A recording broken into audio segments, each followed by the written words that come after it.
أعوذ بالله من الشيطان الرجيم. بسم الله الرحمن الرحيم. الحمد لله رب العالمين، والصلاة والسلام على سيدنا محمد الفاتح الخاتم وعلى آله أقدم الذين. السلام عليكم. mun dawo kan karatunmu na ko shirinmu na tambayi da amsoshi kai tsaye, wato za mu fara da ba da haƙuri saboda ban fara kan lokaci yadda muka saba ba, saboda uzuri na tafiya da kuma mun samu isowa da wuri ba, inda na din shi sai ya zama wato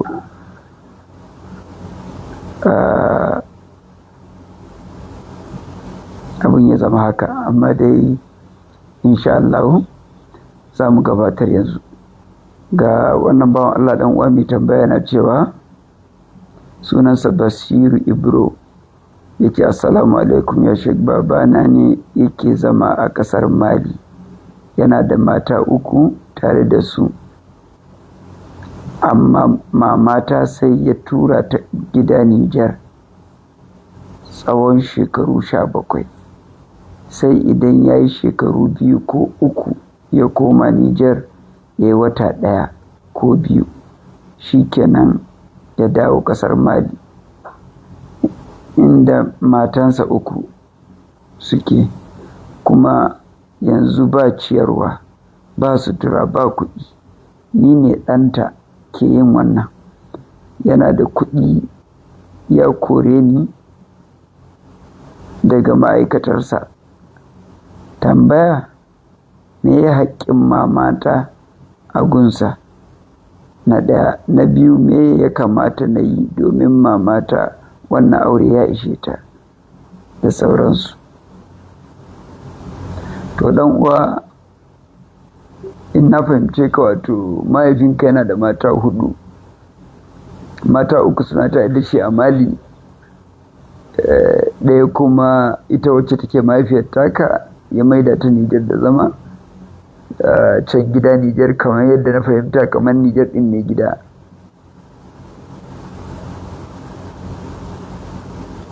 Sannan kuma shekara 17 tana Nijar, bai zuwa sai bayan shekara 2 ko 3 ya yi wata 1 ya koma.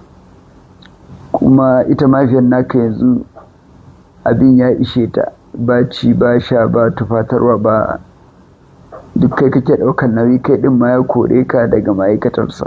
To wannan yanayi ne mai wahala matuƙa gaskiya. Da farko, zama da mace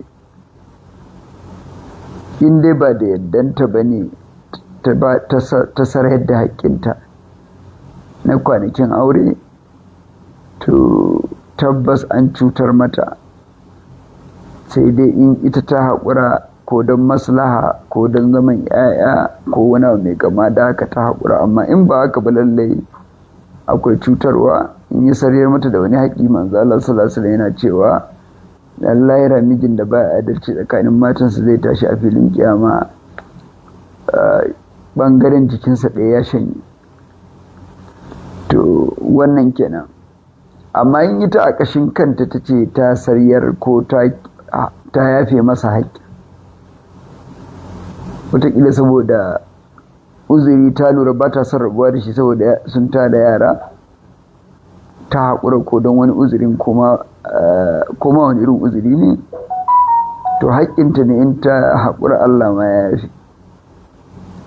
Kamar yadda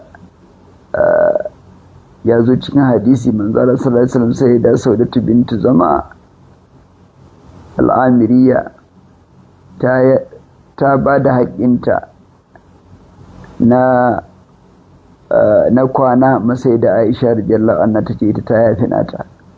Kaga ya nuna musulunci ana yin haka. Amma in dai ba yafewa ta ba, to lalle ranar lahira in ba ta yafe masa ba, haƙƙi na wuyansa, sai a musu hisabi. Wannan kenan, ya kamata ya san da haka. Kuma Annabi sallallahu alaihi wasallam yana jan kunne mai haka zai tashi rabin jikinsa a shanye. Wajen abinci shi ma haƙƙi ne, sutura haƙƙi ne, wajen zama haƙƙi ne da yake wuyansa. Idan bai waɗannan bai zama kuma kai kake yi, to ta ce ita abin ya ishe ta. Ni shawaran da zan baka, kai ka ci gaba da ba ta haƙuri. In abun ya gagara ne ya zama sai rabuwan, to dama alƙur'ani ya ce wala tumsikuhunna diraran lita'tadu. Kar ku rike mata, ku rike su da igiyar aure don ku cutar da su, ku ƙetare iyakan Allah, don cutar da su din ƙetare iyakan Allah ne. Yin hakan kuma man fa'al zalika faqad zalama nafsa wala tatakizu ayatil lahi huzwan. Sai zama dole za a rike mace ne kawai in an san za a mata adalci a kyautata mata, amma in dai da niyan cin zali ne da niyan cutarwa, to an ƙetare iyakan Allah kuma an zalunci ka yadda alkur'ani ya faɗa. Amma duk da haka kai tunda iyayenka ne, babanka ne, ba za ka yi canja uba ba, mahaifiyarka ce ba za ka yi canja uwa ba, to ka zama kana ba ta haƙuri, ba wai don a ci gaba da zaluncin ba. In dai ta ce ba ta yadda ba, tabbas shari'a ta yadda a raba aure. Abinda shari'a ta ajiye na mace za ta iya haƙuri ba miji shine wata 4. In ya wuce wata 4, to an cutar mata. Shi ma wata 4 ijtihadi ne na zamanin Sayyidina Umaru, Allah ya kara masa yarda. Ya zo wucewa cikin dare yana gangane a Madina don ya ji mai da mai matsalolin jama'a ke ciki, kuma da ya tabbatar sun kwana lafiya a matsayinsa na sarkin musulmi. Sai ya wuce wani gida, ya ji wata mata tana waka, mijinta ya tafi jihadi, tana kewan mijin cikin dare, ta ce ta tsawala hazal lailu wasu wadda janibu wa arraƙani Allah halila ula'ibu fa wallahi laulallahu la shay'an gairahu ladaddaka min hadha sariri jawanibu makhafatu rabbi wal haya'u yasudduni wa ikramu ba'li an tunala rakaibu. A wannan waka abinda take cewa, wannan dare yayi tsawo, gashi yayi duhu matuƙa, abin takeici mijina baya nan, barantana in samu abokin wasa. Wallahi ba dan girman Allah ba wani abu sai Allah. Wallahi da ni na san inda zan samu maganin matsalata, da wannan gadan ba ni kaɗai zan kwana ba, sai na nemi wani wanda da ni da shi zai zama muna tare shi kan gadan nan. Amma tsoron ubangiji na, makafatu rabbi wal haya'u yasudduni, da kunya yana tare ni, wa ikramu ba'li, da mutunta kuma mijina, an tunala rakaibu, kar a zo a hau abin hawansa, wato matarsa kenan, ya zama wani ya zo ya ci mutuncinsa, ya hau shimfiɗan matarsa. To wannan kenan. Sai na Umaru da ya ji wannan, sai da ta ƙare waƙan sai ta ce, oh, yanzu Umaru haka yake cikin iyalansa, hankalinsa a kwance, mu ya tura mazajenmu yaƙi. To shi ne da ya ji wannan da safe radiyallahu anhu, sai ya tafi wajen ‘yarsa, sai da Hafsa ummul muminin, ya tambaye ta, mace kan tsawon wani lokaci take haƙuri ba mijinta bayana. Ta ce za ta yi haƙuri wata 1, wata 2, watakila ta kai wata 3, amma haƙurinta kan ƙare a wata na 3. Sai ce to tun da haka ne, daga yau na yi doka, duk mijin da ya tafi jihadi wata 1, wata 2, ya kai wata 3, to lalle ya dawo gida, a tura waɗansu je su karɓe su a wajen yaƙi, su kuma su dawo wajen matansu. To wannan shine ya ajiye ƙa'ida. Kuma in ka lura, abinda sai da Hafsa ta faɗa da ita da Umaru ya yi daidai da shari'a musulunci, saboda idda ma wata 3 ake badawa. Kaga mace tana idda, miji ya sake ta, kuma ba dama ta kula wani miji, ba daman aure, ba daman kwanciyar aure. Wata 3, kaga shari'a ta san cewa Allah ya san da hikimarsa cewa wata 3 za ta iya haƙuri, ya sa ya ajiye ta wata 3. Wata 4 kaga ta kaba ne da yake akwai bakin cikin mutuwar miji, sai a yi wata 4 da kwana 10. Kaga wata 4 kenan. Amma ba lokacin da za a ajiye mace ba miji har ta wuce iya wannan lokaci, in ba zama da lura ba. To wannan kenan. maganar ciyarwa da abinci da kake ɗaukar nauyi kuma yanzu kana da lada na jatumar taka. Allah zai baka lada kuma kai ma za ka gani a rayuwanka. Karka gajiya da yi mata, karka gajiya da tsaya mata, karka bari ta koka wani abu don babanka baya mata. Haƙƙin aure ne wannan, sai dai baban ne kawai zai iya ba ta haƙƙinta. To tun da bai yi ba wannan kuma in ta ga za ta iya haƙuri yadda ta saba yi to tana da lada, in ta ga kuma ta fi son rabuwa tana da haƙƙi ta rabu. Wannan shine hukuncin shari'a kai. Wallahu ta'ala alam.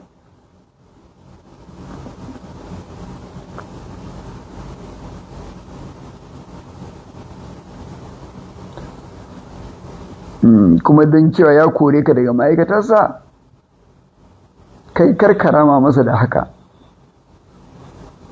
Ka ci gaba da kyautata masa, karka yi gaba da shi, karka ƙi shi, mahaifinka ne. Ka yi ta haƙuri da shi, kai ma Allah zai baka ƴaƴa masu haƙuri da kai in ka tsufa. Mai tambaya na gaba sai yake tambaya Allah ya ƙara wa rayuwa albarka, wato sunansa Abu Maulud Ali Tsakuwa. Ya ce assalamu alaikum warahmatullahi ta'ala barakatu ya maulana shi. Ya ce Allah ya ƙara wa rayuwa albarka. Menene hukuncin ilimin hisabi da ramli da aufaku a musulunci? Na gode. To, hukuncin hisabi da ramli da aufaku, mu fara da hisabin, wataƙila za su shige wa juna da shi da aufaku. Shi dai hisabi ilimin ƙididdiga irin na sanin wato kowane harafi na larabci, da farko a gane cewa yana wakiltan nambobi nawa ne, adadi nawa. Misali abaja da hawa zaha ɗaya, kalamana da afasa da sauransu. An ce abaja da a yana matsayin ɗaya, ba biyu, ja uku, da hudu, abaja da ha har zuwa ƙarshe. Wannan saboda sanin ƙididdiga na lissafin juma'o'i ko lissafin rabon gado ko lissafin wasu adadi wanda ya shafi ilimin zakka ko duk wani abu da ya shafi ilimin hisabi, ana amfani da shi a ilimance, yana da amfani a musulunci. Malamai duka mazahib guda hudu da mazhaban malikiya da shafi'iya da hanafiya da hambaliya sun amince, da sauran ma mazahib sun amince hisabi ilimi ne mai amfani, matukan an tsaya iya hisabin ba duba ake yi ba. Saboda aya cikin suratul Yunus alaihi salam, wallazi ja'ala ash-shamsa diya'an wal qamara nuran wa qaddarahu manazila lita'lamu 'adada as-sinina wal hisab ma khalaqa Allahu dhalika illa bil haqq nufassilu al-ayati liqaumin ya'lamun. Sadaqallahu al-azim. Allah yana cewa Allah shine ya sanya rana ta zama mai haske, ya sanya wata ta zama mai hasken da ke dono haske daga rana, kuma ya kaddara watan nan a masaukai, kowane wato burji da masaukin wata don kusan adadin shekaru kusan lissafi. Allah bai haka ba sai don gaskiya. To wannan da shi da aufaku, matukan aufakun bai wuce iyaka ba, ya kai ilimin duba ba. In dai sanin tun da aufak wato larabci tun daga wifku ko wifak shine aka samu aufak, wato daidaito tsakanin sunaye ko da haruffa waɗanda suke wakiltan sunaye har a gano waɗansu sirrori da ke ciki. Amma in zai kai ga duban abin da ke gaibun Allah, to a nan ne shine ba yadda ba. Shi ko ilimin ramli ko wanda ake ce masa haɗi, zane akan ramli wanda na ilimi, to in dai na duba ne wanda za a duba a ga wai abun da yake gaibu wanda zai faru, to haramun ne a dukkan mazhabobi. Malikiya ta haramta, shafi'iya sun haramta, hanafiya sun haramta, hanabila ma sun haramta. Haramun ne na duba. iya waɗanda suka taƙaitan su ba su ce kafirci ba suka ce haramun ne, amma don suka wuce ma su ce leƙa gaibin Allah suke su danganta shi da fita musulunci, amma dai a bar shi a haramun ne.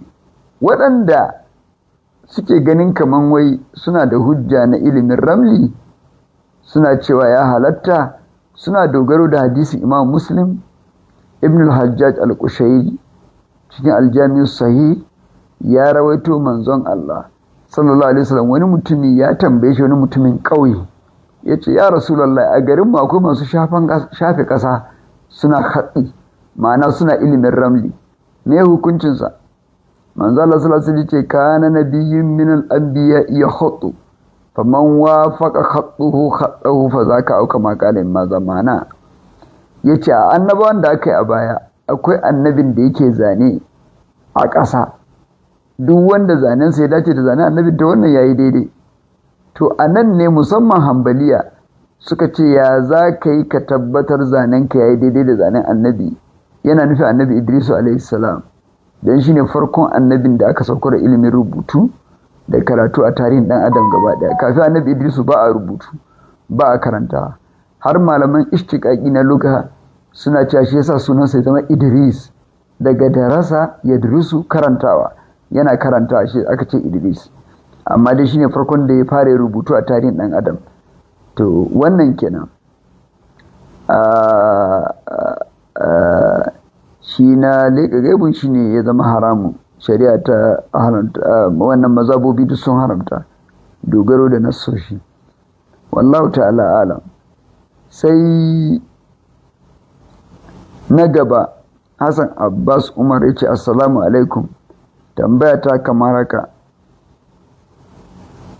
mutum ne yana aiki a garin da ba nasu ba har ta kai ga ya ɗauki iyalin shi sun koma garin da yake aiki ko kasuwanci, to idan ya zo asalin garinsu da niyyar ziyara ko ya ɗan huta haka, shin ko za ka iya yin sallar ƙasaru ne ko kuwa? Sannan kwanaki nawa ake iya yin ƙasaru kafin mutum ya ci gaba da yin full kamar 'yan gari? Na gode malam.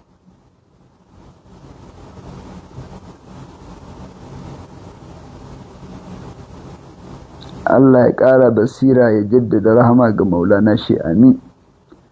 To idan mutum yana garin inda yake zaune da iyalansa, inda yake residence din shi, zai cika sallah inda yake zaune da iyali ko kuma yake zaune ma shi kaɗai ba iyali. Idan tafiya ta kama shi, matuƙar tafiyar wato ta kai mil 48 ko kilomita 72 ko 75, to tabbas zai yi ƙasaru. Kuma ƙasarun nan yakan fara ne daga lokacin da ya wuce gonakin garin da ya baro. Inda ya fita gari har ya wuce gonakinsu, to zai fara yin ƙasaru daga wurin har zuwa ya isa inda zai je. Idan kuma ya zauna a gari ɗaya wurin tafiya, zai kai kwana 4 cikakku, to zai cika sallah. Amma in ƙasa da kwana 4 ne, ƙasar zai ta yi. Idan kuma ya je gari akwai surkunayensa a garin, iyayen matansa, to cika sallah zai yi, ko da bai zo da matar ba. In dai nan garin iyayen matansa inda suke zaune ne, zai cika sallah. Idan kuma amma idan ya tafi da matarsa wani gari, ba zai hana ya ƙasar ba, ko tunda tafiya suke.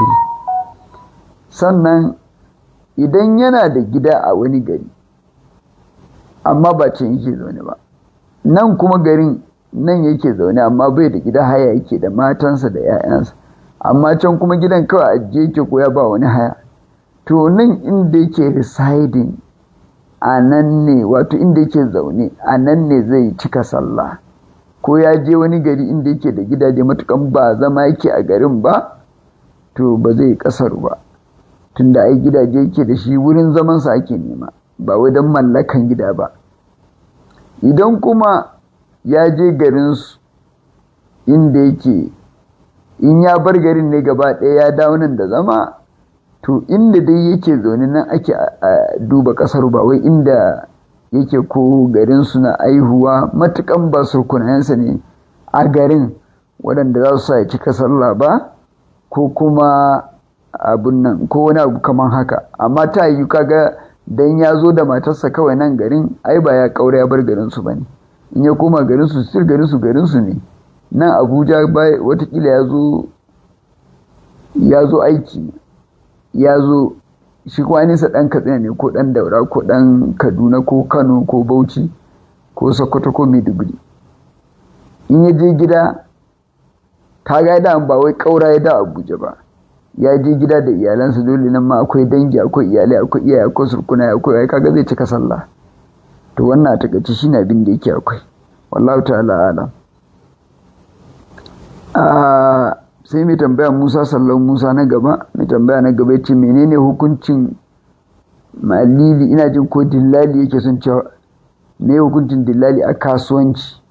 Wato dan yayi bayani yace wato wanda yake wanke rigarsa ya tsaya kawai a layin kasuwa, in customer ya zo ya tare shi, ya ji abin da zai saya, su ciniki, ya san farashin kaya, amma bai da su sai ya sayar masa, ya karbi kudinsa, sannan ya kawo masa kayan.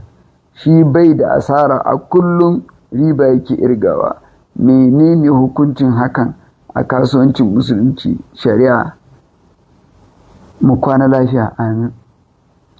So dan uwa Malam Sallau Musa, shi musulunci akwai dillanci da yadda da shi, ana kiransa a shari'a da larabci samsara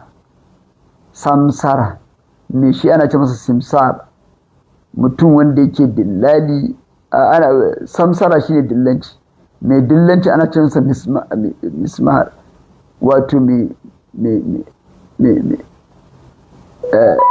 simsar shi ne mai dillanci, samsara kuma dillanci, simsar shi ne mai yin dillanci. To shi simsar ɗin nan, wato akwai irin na ƙa'ida da musulunci ya yadda da shi zai zama wasiɗa tsakanin mai sayan kaya da mai saidawa. Hatta kalmar dallal ainihin kalmar larabci da bahaushe cewa wai dillali, larabci ce, kalmar larabci dallali. To wannan dallalin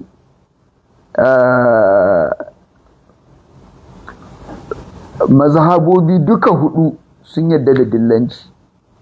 Ka shiga tsakanin mai kaya da mai saidawa, ka shiga tsakanin su kuma a faɗi nawa za a baka tun kafin a gama, saboda kar a zo ya zama kaman wasa da hankali. Yana da sharuɗa. Da farko ana son transparency, ana so kuma ayyana, kuma sun dogara da dillanci ne a shari'a. Yana da babi a kitabul buyu, a cikin littattafan hadisi akwai babin samsara, a littattafan fiqh waɗansu akwai babi na samsara, babin dillanci akwai shi a musulunci.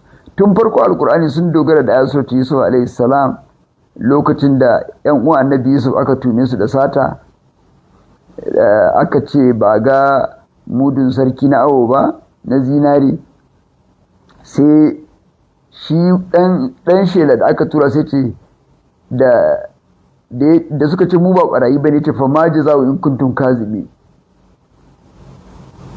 da yake ta waliman ja'a bihi himlu ba'irin wa ana bihi za'im, wanda bi ya kawo an masa alkawarin lodin raƙumi guda na abinci, wanda ya zo da mudun nan. Kaga an ba kwadago aka bada, an yanke me za a ba mutum in ya kawo abin da ya bata. Ana ce masa wato joli, an sanya masa abu wanda zai karba in yayi. To wannan yana nan. Wanda ba yadda ba shine ka je ka tare kasuwa, ka hana 'yan kasuwa karasawa, ba san farashin kaya ba, shi kuma wanda ka karbo kawarinsa bai san nawa ka sayar ba, shi kuma mai saya bai san nawa ka karbo ba, ka hana su zuwa kasuwa kai kibe wannan an hana. zamanin sayyidina Umaru da ya ga waɗansu na yi har cewa zai hukunta su yace su daina, su bar 'yan kasuwa, su bar mai sayan ka da masu sayan ka, ba su daina tare jama'a daga zuwa kasuwa, su bar mutane su je su nemi abinci. To wannan kenan. Amma irin wanda za a yi don ya shiga tsakani kuma an san farashin kaya kuma meye nasa a kai, wannan ba wani abu bane. Ko kuma shi mai shago ya ce ka je ka nemo mun kwastomomi, a kowane kwastoma ɗaya zan biya ka kaza, ka je kofar kasuwa ka tsaya ka nema mun kwastoma, in ka kamo a kowane kwastoma ɗaya zan biya ka kaza su zo su yi gado. Don ya tsaya a kofar kasuwa jama'a, wani alhaji me za ka saya kaza zo mu je in kai ka, ka ga ya nemo mai shago kwastoma, kwadago yayi da aka biyansa za a yi. Wannan ba laifi ba ne don ya yi wannan, amma ya tare ya hana mai kaya sanin nawa ya siya, ya hana wancan sanin mai aka siya, shi kuma ya sa nasa a tsakani, kuma ya tare kasuwa, to wannan ya cutar da su masu siya ko kuma da masu sayarwa. Dole ya zama an yabon a buɗe, kuma ya zama an san nawa za a bashi a dillanci. Wallahu a'lam. Amma dukkan mazhabobi sun yarda da wannan dillanci, ana ce masa samsara, haka sunansa yake haka ake kiransa a shari'a. To wannan kenan, wallahu ta'ala alam. Sai Malam Sani Isa yake cewa assalamu alaikum wa rahmatullahi, maula Allah ya jaddada rama, maulana rama amin. Tambaya ta shine, yaro ne aka haife shi ba ta hanyar aure ba, mahaifinsa musulmi mahaifiyarsa kirista, yanzu idan yaron ya rasu waye zai ci gadonsa? Allah ya ƙara rayuwa albarka. Daga Muhammad Sani daga Benue Makurdi. To subhanallah, wannan to Allah masani, saboda ita shari'a bata san wani yaro da aka haife shi waje da aure ba, kuma shari'a nan ita take raba gado. To sai ya zama in tunda uban ya karba da lokacin baitul mali ne za a ɗaukan dukiya a kai ta baitul mali, amma yanzu wanda ya fi zama aula bihi shine wanda ya ce shine mahaifin nasa ya karba. Zai iya karba watakila ya je watakila yi sadaka da shi, wallahu ta'ala alam. Saboda gaskiya ɗa yana gado ne, ɗa ma tukunna akan kira shi ɗa ne wanda shari'a ta san cewa ɗa ne. Alwaladu lil firashi wa lil ahiril hajar. To wannan ko ba gadan aure aka haife shi ba, gadan zina ne. Kaga ga wannan kaddiyar na alwaladu lil firashi wanda Bukhari da Muslim sun rawaito hadisin, ɗa ne baro ana ganin sa ga babansa mai kama da shi, amma shari'a ta kwace shi anun wanda yake kama da shi din, ta bawa wanda a gadansa aka haife shi wanda ba ɗansa bane. Kuma saboda tabbatar cewa ma shari'a ne kawai ta kwace ta ba shi, amma ainihin sa dan wancan ne wanda ya zina da uwar, sai ya ce ita jibi minu ya Sauda, ya ce Sauda karki yadda ya rika kallon ki dan ba dan wanki bane a hakikanin lamari, amma a shari'a kuma dan wanki ne tunda a gadan babanki aka haife shi. Za mu kwana nan insha Allah saboda dare ya ja sosai.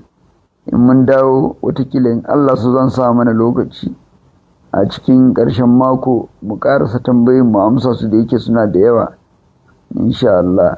اللهم صل على سيدنا محمد الفاتح مولك الرجل والجند الذي صلى الله عليه وسلم. الحمد لله. السلام عليكم.